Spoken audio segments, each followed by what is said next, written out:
DAV class 5 subject computer chapter number first know your computer page number 4। चलिए पढ़ते हैं। Types of memory. इसके पिछले वीडियो में हम लोग पढ़े थे मेमोरी क्या होता है। तो memory is a device which is use to store information और एनी डाटा। इस वीडियो में हम लोग पेज नंबर 4 पढ़ेंगे। इसमें पढ़ना है टाइप्स ऑफ मेमोरी। फर्स्ट है प्राइमरी मेमोरी। प्राइमरी मेमोरी के बारे में पढ़ना है। It is the internal memory. यह है इंटरनल मेमोरी।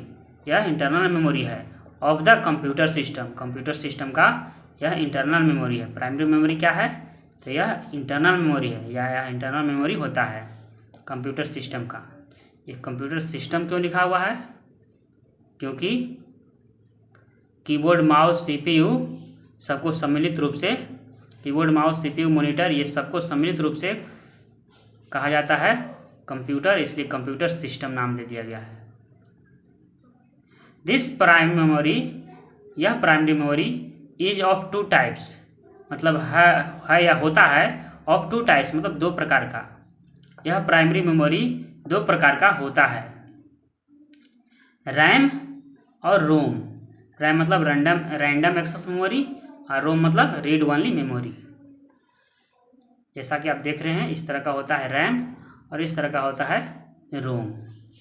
यह रैम है जो कि जब तक कंप्यूटर ऑन रहता है तो तभी तक यह मेमोरी का स्टोर करता है।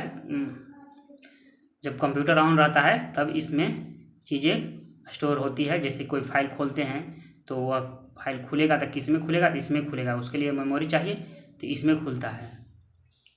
कोई भी हम लोग जो कंप्यूटर पर राइट करते हैं तो हर चीज़ इसी रैम में होता है और बंद करने पर इसमें का टोटल चीज़ गायब हो जाता है। और इसमें कंप्यूटर को स्टार्ट करने का इंस्ट्रक्शन इसमें लोड किया हो रहता है परमानेंटली, वह डिलीट नहीं होता है। जैसे ही हम लोग ऑन करते हैं पावर कंप्यूटर को स्टार्ट करने के लिए तो इसमें करंट जाता है और इसमें इंस्ट्रक्शन जो होता है लोड, मतलब पहले से स्टोर करके रखा हुआ परमानेंटली, उस इंस्ट्रक्शन से कंप्यूटर स्टार्ट होता है। तो यह इस तरह से परमानेंट मेमोरी हो गया। इस तरह से ये आपका टेम्पोररी मेमोरी हो गया। चलते हैं पढ़ते हैं शॉर्ट टर्म मेमोरी। इसको शॉर्ट टर्म मेमोरी कहा जाता है क्योंकि यह कुछ ही क्षण के लिए आपको चीज़ों को स्टोर कर रखता है। और ये लॉन्ग टर्म मेमोरी, ये हमेशा के लिए यानी कि लंबे समय के लिए यह स्टोर करता है, इसलिए लॉन्ग टर्म मेमोरी यह है। डाटा कैन बी स्टोर और रिटेन। इसमें क्या होता है? डाटा को पढ़ा जा सकता है। Data can be store, data को पढ़ा जा सकता है, और या रिटेन या लिखा जा सकता है। इसमें डाटा को पढ़ा जा सकता है या लिखा जा सकता है। इसमें data can only be read, इसमें डाटा केवल पढ़ा जा सकता है। डाटा केवल पढ़ा जा सकता है। इसमें जो डाटा मतलब जो स्टोर है उसको केवल आप पढ़ सकते हैं, इसमें आप राइट नहीं कर सकते। It is volatile in nature, यह वोलेटाइल होता है इन नेचर यानी प्रकृति में।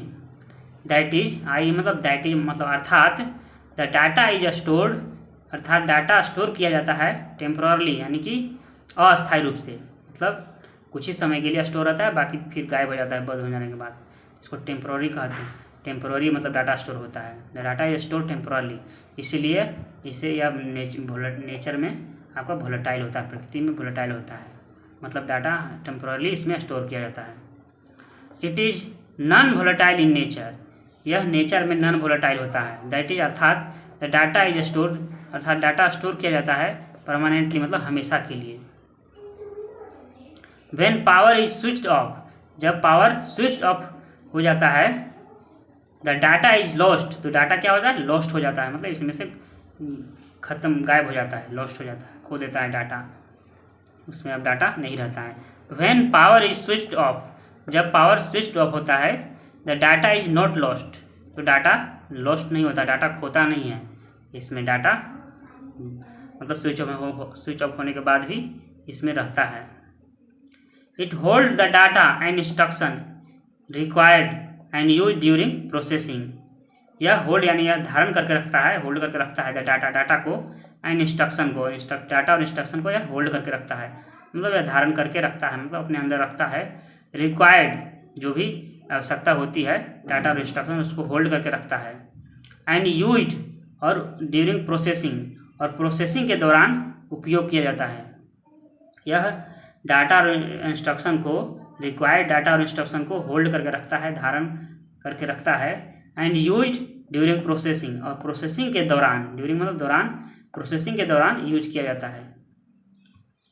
It hold the system startup instruction, यह होल्ड करके रखता है सिस्टम स्टार्टअप इंस्ट्रक्शन को, सिस्टम को स्टार्ट करने वाला इंस्ट्रक्शन को होल्ड करके रखता है, मतलब जिस इंस्ट्रक्शन से यह कंप्यूटर स्टार्ट होता है उसी इंस्ट्रक्शन को, यानी कि सॉफ्टवेयर कह सकते हैं एक तरह से। बहुत सारा इंस्ट्रक्शन के ग्रुप को ही तो सॉफ्टवेयर कहा जाता है, बहुत सारा इंस्ट्रक्शन है तो सॉफ्टवेयर कहलाएगा एक तरह से। तो उसी इंस्ट्रक्शन को आपका जो जिससे कंप्यूटर स्टार्ट हो जाता है उस इंस्ट्रक्शन को सिस्टम स्टार्टअप इंस्ट्रक्शन को होल्ड करके रखता है, मतलब अपने अंदर धारण करके रखता है, जिसको सिस्टम स्टार्टअप इंस्ट्रक्शन को आप बायोस कहा जाता है, यानी कि basic input output system. Which is store, जो कि स्टोर किया जाता है बाय द मैन्युफैक्चरर के द्वारा, मतलब जो कंप्यूटर को बनाया है उसके द्वारा स्टोर किया जाता है ये बायोस, यानी कि सिस्टम स्टार्टअप इंस्ट्रक्शन, अर्थात उसको बायोस भी कहा जाता है। सिस्टम स्टार्टअप इंस्ट्रक्शन को जो इसमें स्टोर रहता है उसको बायोस कहते हैं। इस तरह से रोम ओनली रीड्स, जो रोम है आपका ये केवल पढ़ता है, रैम रीड्स, रैम पढ़ता है, एंड राइट्स और लिखता है, मतलब रैम में आप इसमें रैम को पढ़ा जा सकता है और इसमें लिखा भी जा सकता है, लेकिन इसमें क्या हो सकता है केवल इसमें इसको पढ़ा जा सकता है। रोम ओनली रीड्स, रोम को आप मतलब पढ़ सकता है, RAM reads and right, RAM में आपको रीड और राइट दोनों होता है। इस तरह से पेज नंबर 4 समाप्त हुआ। वीडियो अच्छा लगा तो वीडियो को लाइक कर दीजिए, और जो लोग चैनल को नहीं सब्सक्राइब किए तो सब्सक्राइब कर लीजिए। चलिए मिलते हैं अगले वीडियो में। वीडियो देखने के लिए थैंक यू, बाय।